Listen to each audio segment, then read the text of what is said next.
Hello again. This video we're going to be finishing up taking a look at the end times in Zechariah. So Zechariah 14 describes some key points about the day of the Lord and the millennium thereafter. So verse 1 says, "Behold, the day of the Lord cometh, and thy spoil shall be divided in the midst of thee." And the "thee" there in verse 1 refers to the people at the end of chapter 13, which, to get some more clarification, you probably have to look in chapter 12, and I've done videos on that. You can check those out on my channel some other time. Verse 2 says, "For I will gather all nations against Jerusalem to battle, and the city shall be taken, the houses rifled, the women ravished, half the city shall go forth into captivity, the residue of the people shall not be cut off from the city." Verse 2 describes the nations being gathered against Jerusalem, and we can see that there's going to be a lot of destruction from these armies attacking Jerusalem. Many people will be killed, and these nations that are coming will actually control the city for 3.5 years. It says in Revelation 2 that the holy city will be trodden underfoot of the Gentiles for 42 months, which is 3.5 years basically. And then in verse 3, we see the day of the Lord beginning. It says, "Then shall the Lord go forth and fight against those nations, as when he fought in the day of battle. And his feet shall stand in that day upon the Mount of Olives, which is before Jerusalem on the east. And the Mount of Olives shall cleave in the midst thereof toward the east and toward the west. And there shall be a very great valley, and half the mountain shall remove toward the north, half of it toward the south. And ye shall flee to the valley of the mountains, for the valley of the mountains shall reach unto Azel. Yea, ye shall flee like as you fled from before the earthquake in the days of Uzziah king of Judah. And the Lord my God shall come, and all the saints with thee." Now, I think the pre-wrath people have the day of the Lord starting where they place the rapture, which is like halfway through the 70th week, because they connect some references to wrath in Revelation 6 and 1 Thessalonians to the day of the Lord. However, I think that just merely connecting words in this way is an error. You can't just go through the Bible and just connect similar words or the same words and come to the same conclusion. You need to take a holistic view of the topic that you're looking at. And so if you just study the day of the Lord in the Old Testament where it's mentioned, that will give you the understanding of when the day of the Lord happens. Mostly it's in Isaiah and Amos and Zephaniah. It's very clear that it's tied directly to the return of the Lord to set up his kingdom, which is what you see in Revelation 19. And it's not the rapture, wherever you place it, either pre-70th week or mid. And the destruction that occurs at the day of the Lord and the events described clearly does not take years to play out. It's a sudden destruction, as it says in 1 Thessalonians 5:3. So Jerusalem is destroyed and controlled by the Gentile nations, and then the Lord returns to deliver it. And when he comes, he lands on the Mount of Olives.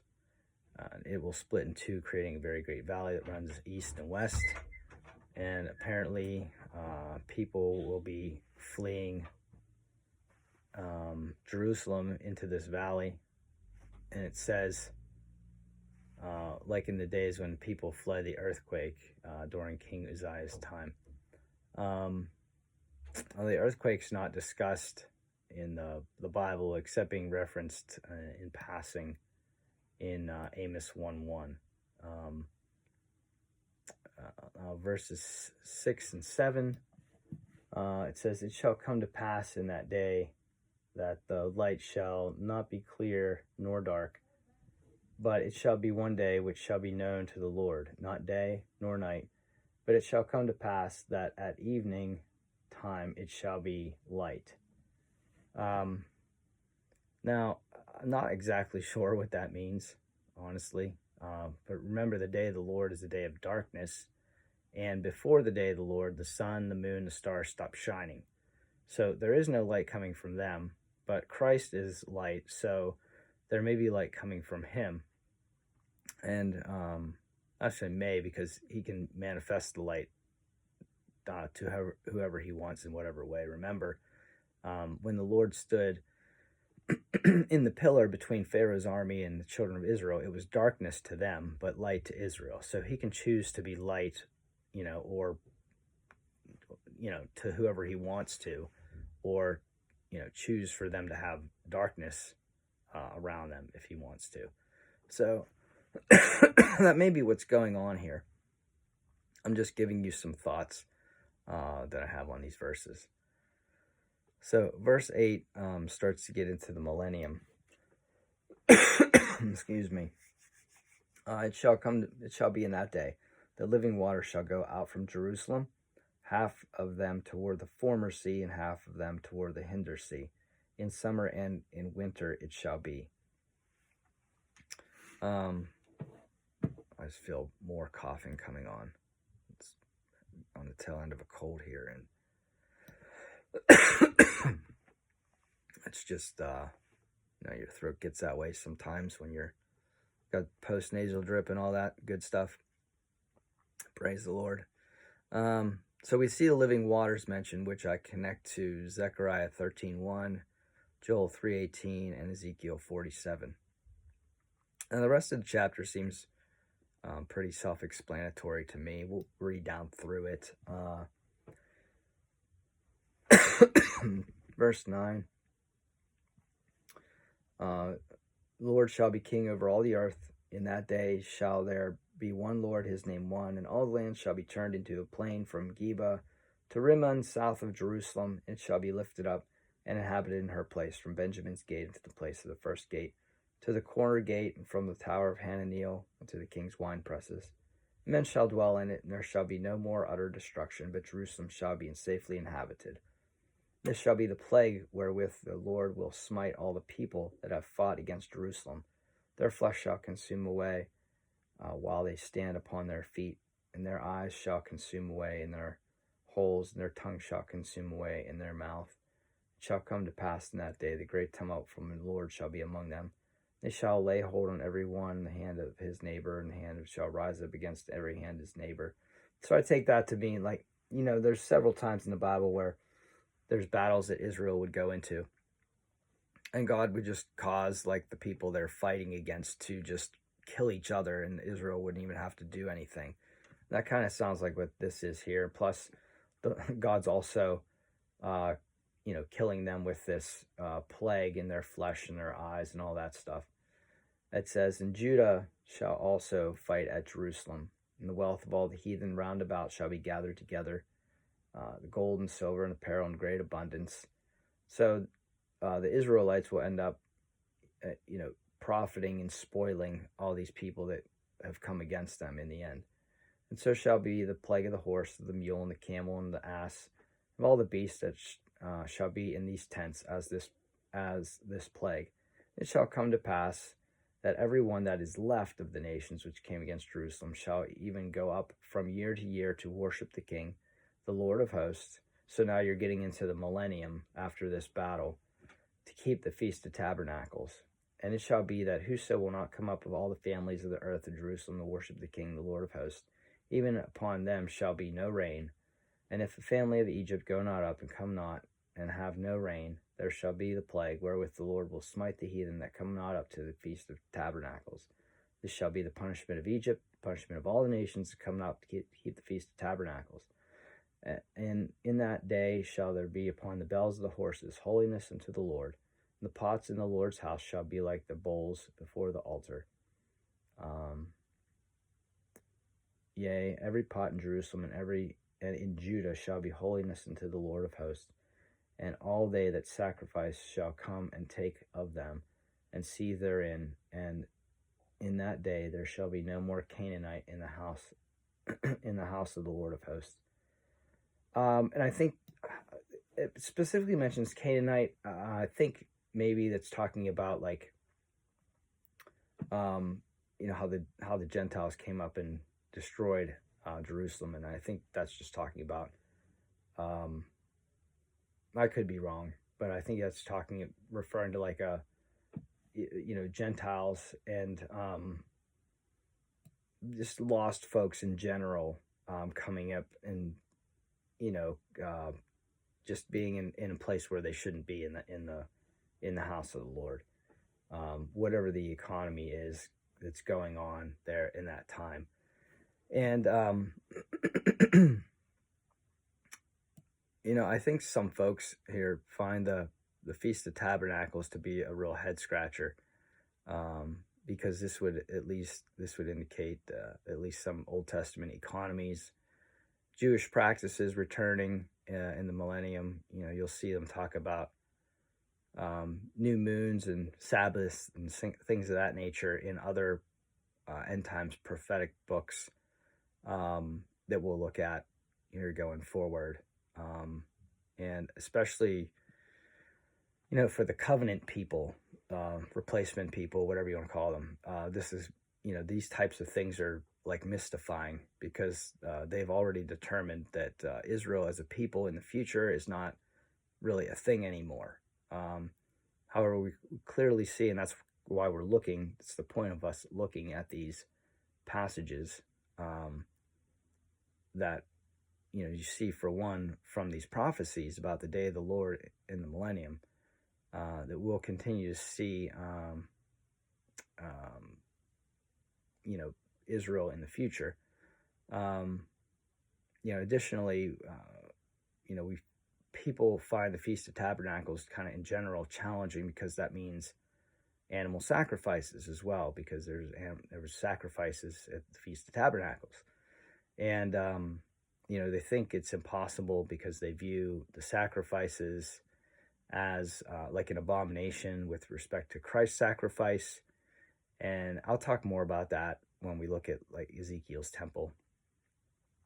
However, it's as to not just end the video on a cliffhanger with that respect to that. I will say that it is true that if the sacrifice was made for sin, then that would be the case. But let's read Hebrews 10.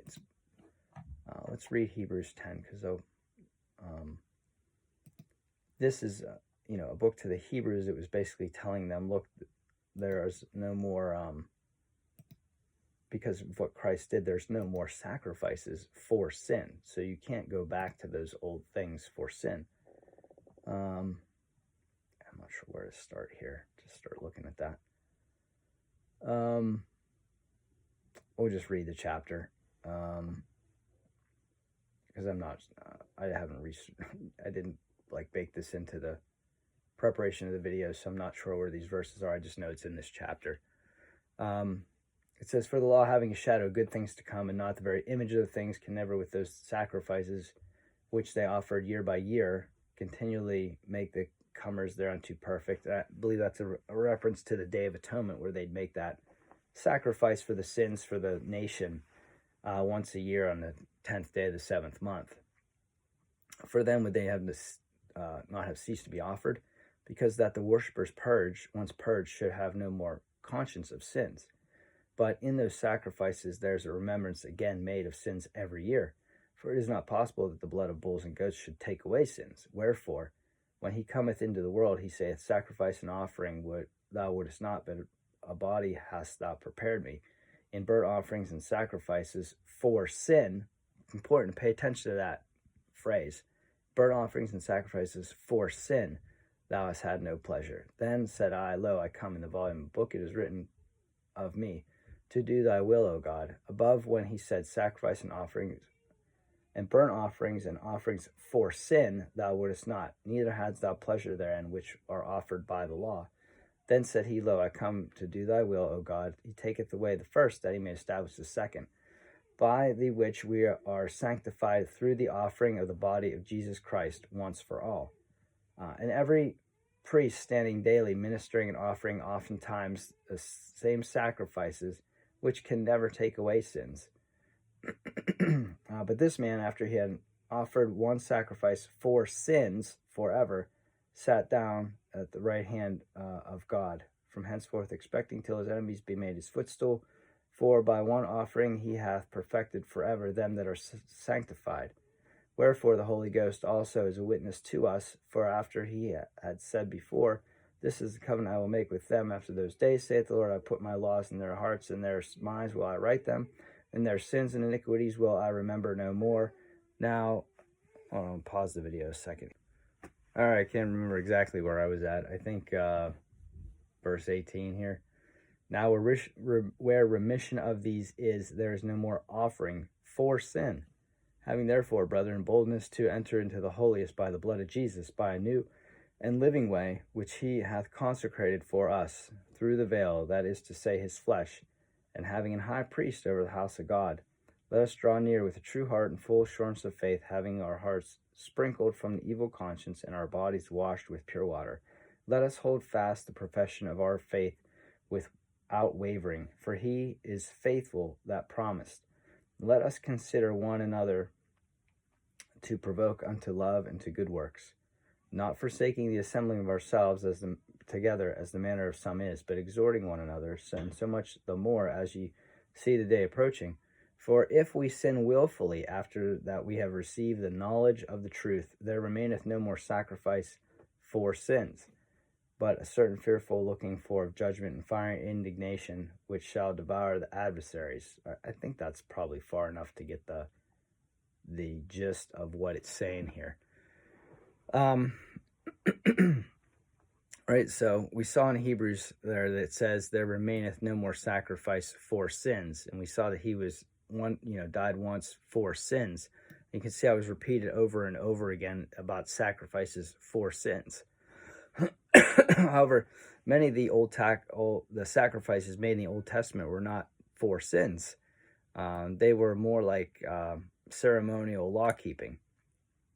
And so the fact that sacrifices return in the millennium are not in opposition necessarily to Christ's sacrifice, unless it would be for sins. But even when you see something called a sin offering, even sin offerings were not always for sin. That was kind of just the name given to the offering, although that offering was performed, when there was a sin to be atoned for. It was not only in that, in the case of that event, but it was done other times too when there was not sin involved. Like when you read in Leviticus, chapter 12 there with childbearing, 14 when there's, at the end of leprosy, you had to do a sin offering, burnt offering. If you read Leviticus 15, there's certain, things that go on with bodily functions there that there was a sin offering, a burnt offering offered. So these offerings were done not only when there was sin involved, but they were kind of like offerings that were prescribed by God in other instances as well.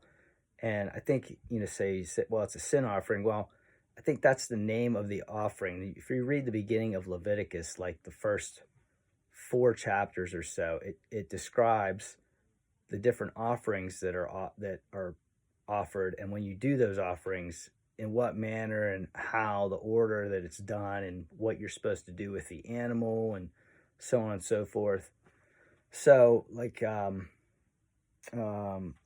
okay, so this is a coffee cup, but it's not only just used for coffee, but if someone says, hand me a coffee cup, you know what they're talking about, or a coffee mug, but I could drink anything out of it. So when there's a sin offering done, there's something different done with the sin offering than a burnt offering, for example. Like the burnt offering, everything was burned on the altar, and then the ashes were taken outside of the camp and dumped in a clean place, whatever that is. But the sin offering, there were certain things that were taken out. The animal was divided or whatever, like the fat and the kidneys, a couple other things. That stuff was burned on the altar. The rest of the animal, like the hide and the flesh and all that, that was actually taken out of the camp and burnt outside the camp in the place where it says it, like in a clean place where the ashes were dumped. So if you pay attention to like all the particulars of the sacrifices, there's the sacrifices are not just what their namesake, but there are certain things done with them. So I say all that to say, just because it's called a sin offering doesn't mean that there's sin involved. So even when you see, like in Leviticus, or I'm sorry, Ezekiel, when you see in Ezekiel there, you read about the temple in Ezekiel 40 to 48, and we'll look at that more when we get to that book. It does mention a sin offering, and also mentions atonement. But you can't just look at words and associate it with certain things. So people see sin, they see atonement, and they automatically connect that with payment for sins or something. Well, there's lots of things where atonement is used. Like when there's, I think in Exodus, it talks about the atonement money to make atonement for the children of Israel. Well, atonement doesn't always mean, to like reconcile sins. It can just kind of mean in general to get back into like fellowship with God, or to have or to I can't think of the words I want to use. Let me see if I can just find like a and this video is going a lot longer than I wanted it to.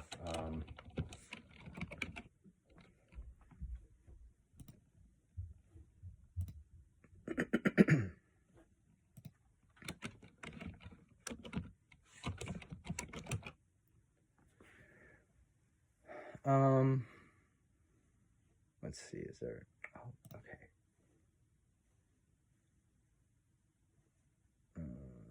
Let's see.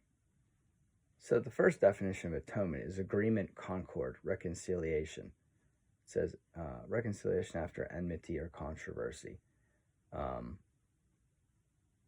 Expiation, satisfaction, reparation made by giving equivalent for an injury, or by doing suffering, which is received satisfaction. Moses said, Aaron, go to the altar, offer thy sin offering, the burnt offering, make atonement for thyself and for the people. It's talking about Day of Atonement, I think. So, in general, atonement could mean to like come into agreement with. You see that there's also like atonement for, talks about atonement being made for the altar. Well, the altar is an inanimate object that didn't do anything. So it could just be the performing like the prescribed,